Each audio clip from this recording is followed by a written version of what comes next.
ধুবুৰীত ভক্তিৰ সাগৰ পাগলা বাবাৰ শ্ৰাৱণ মাহৰ পবিত্ৰ পদযাত্ৰা আৰম্ভ। শ্ৰাৱণ মাহ উপলক্ষে আজি ধুবুৰীত ভক্তিময় পৰিৱেশৰ মাজত আৰম্ভ হয় পাগলা বাবাৰ পবিত্ৰ পদযাত্ৰা। ধুবুৰীৰ নেতাই ধুবুনী ঘাটৰ পৰা পবিত্ৰ জল সংগ্ৰহ কৰি ভক্তসকলে খোজকাঢ়ি পাগলা বাবাৰ মন্দিৰলৈ যাত্ৰা কৰে।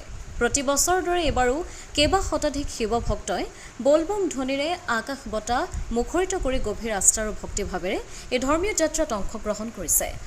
সংগ্ৰহিত পবিত্ৰ জলেৰে পাগলা বাবাৰ শিৱলিংগত জলাভিষেক সম্পন্ন কৰা হয়। শাওণ মাহৰ এই পবিত্ৰ পদযাত্ৰাই ভক্তসকলৰ মাজত ঐক্য, আধ্যাত্মিকতা আৰু শিৱ ভক্তিৰ এক নিদৰ্শন দাঙি ধৰিছে।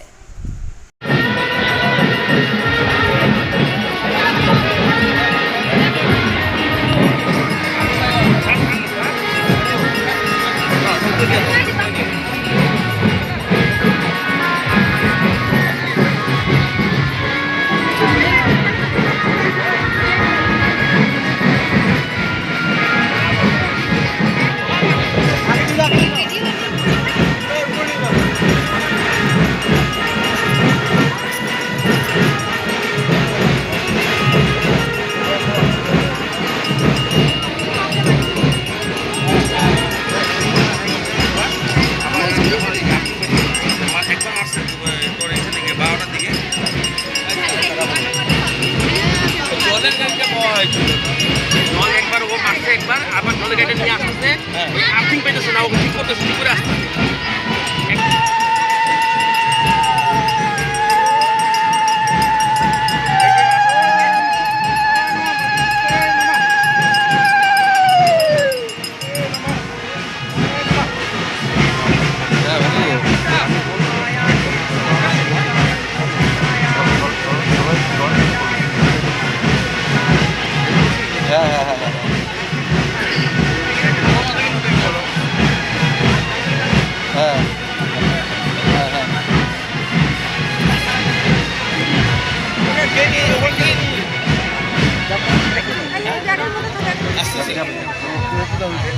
মিলি এটা ওদিকে লাগ একবারে নিয়ে যাওয়া লাগবে।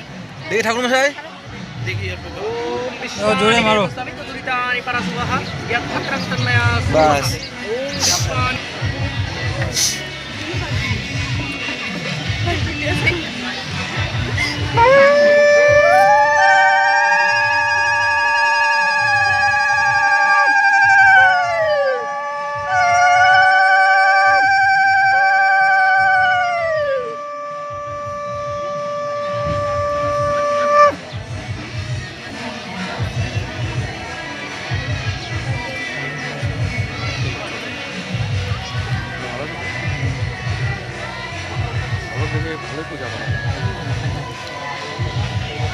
সূচী মতে আমাৰ 1949 আমাৰ পাগলা বাবা সেৱা সমিতিত জন্ম লৈছিল আৰু দেশ স্বাধীন এবছৰ পিছতে জন্ম লৈছিল। আজিলৈকে আমি সেই অনুষ্ঠান পালন কৰি আছোঁ, কাৰ্যসূচী পালন কৰি আছোঁ।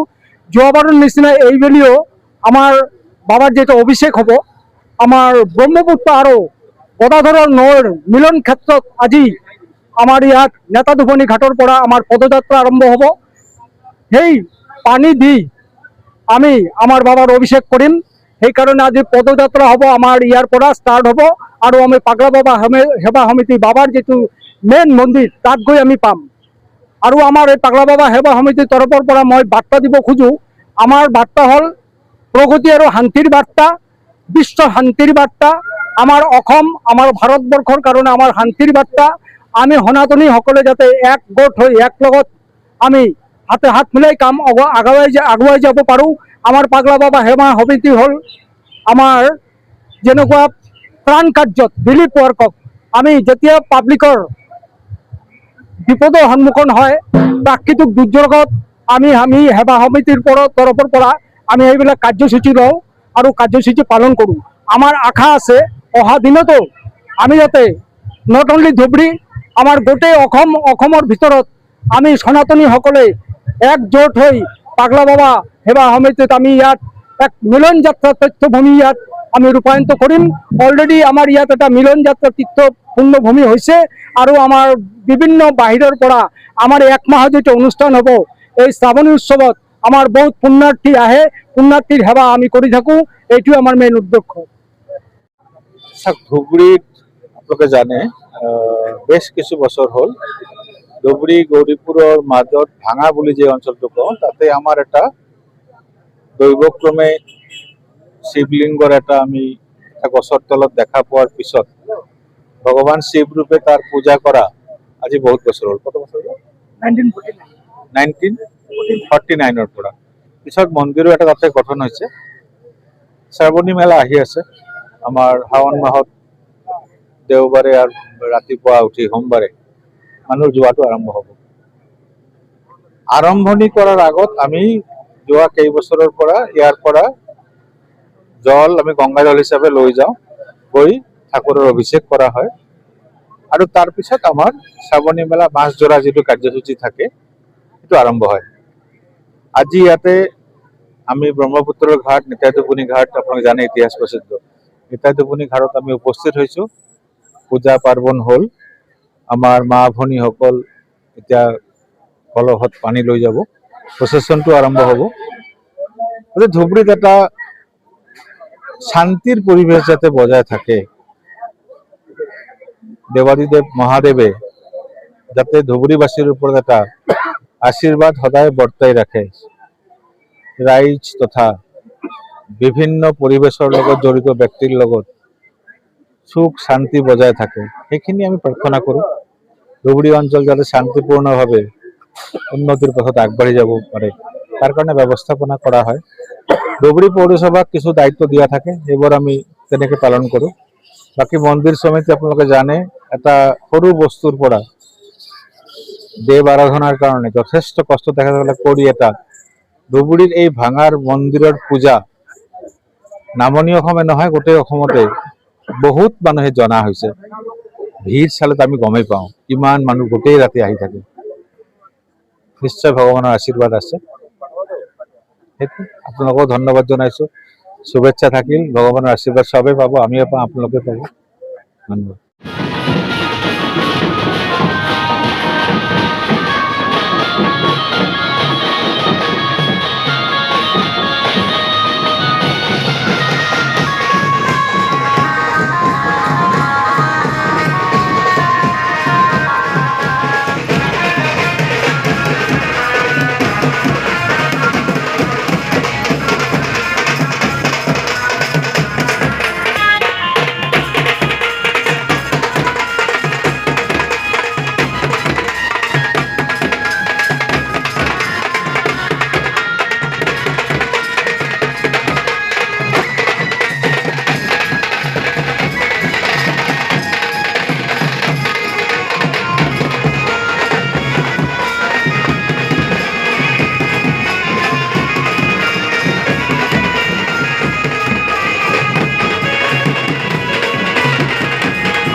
গৌৰীপুৰৰ পৰা চাহাবুদ্দিন বলৰ ৰিপৰ্ট অমৃত নিউজ 24/7